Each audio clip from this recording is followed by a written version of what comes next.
தஞ்சை மாவட்டம் பள்ளி ஏரியில் தற்காலிகமாக அமைக்கப்பட்ட நேரடி நெல் கொள்முதல் நிலையத்தில் கொள்முதல் செய்யப்பட்ட 100க்கும் மேற்பட்ட நெல் மூட்டைகள் மழையில் நனைந்து முளைத்து வீணாகிவிட்டது. இதுகுறித்து கூடுதல் தகவல்களை நமது செய்தியாளர் சரவணகுமாரிடம் கேட்கலாம். வணக்கம் சரவணகுமார். இன்று தஞ்சையில் மத்திய குழுவினர் ஆய்வு மேற்கொண்டு வருகிறார்கள். அவர்களுடைய பார்வைக்கு இந்த விஷயம் கொண்டு செல்லப்பட்டதா? விவரம் என்ன?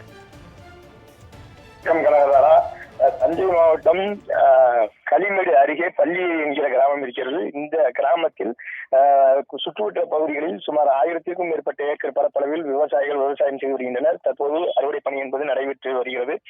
இந்த நிலையில் தீபாவளிக்கு முன்பாக அந்த பள்ளியேரி பகுதியில் அங்கு அறுவடை செய்யப்பட்ட விவசாயிகளிடமிருந்து நெல்லை கொள்முதல் செய்ய மாவட்ட நிர்வாகம் சார்பில் தற்காலிக கொள்முதல் நிலையம் அமைக்கப்பட்டது. இந்த நிலையில் தீபாவளிக்கு முன்பாகவே விவசாயிகளிடமிருந்து சுமார் 300 நெல் மூட்டைகள் கொள்முதல் செய்யப்பட்டு அந்த தற்காலிக நேரடி நெல் கொள்முதல் நிலையத்தில் வைக்கப்பட்டிருந்திருக்கிறது. அதன் பிறகு லாரிகள் போக்குவரத்து இல்லாத சூழ்நிலையில் இந்த 300 மூட்டைகளும் தனித்தனியாக தார்ப்பாயை வைத்து பாதுகாக்கப்பட்டதாக தெரிவிக்கப்படுகிறது. இந்த நிலையில் அதனை தொடர்ந்து கடந்த ஒரு வாரமாக கனமழை என்பது பெய்து வந்த நிலையில் இந்த நெல் மூட்டைகள் அனைத்தும் நீரில் மூழ்கி நனைந்து தற்போது அனைத்துமே முளைக்க தொடங்கியது. இந்த 100 மூட்டை நெல்மணிகளும் தற்போது பயனற்று போன நிலையில் இருக்கிறது. அதாவது இது விவசாயிகளிடமிருந்து அரசு கொள்முதல் செய்த நெல் மூட்டைகளாகும். இந்த 100 நெல் மூட்டை என்பது தற்போது அரசுக்கு இழப்பு என்பது தெரிய வருகிறது.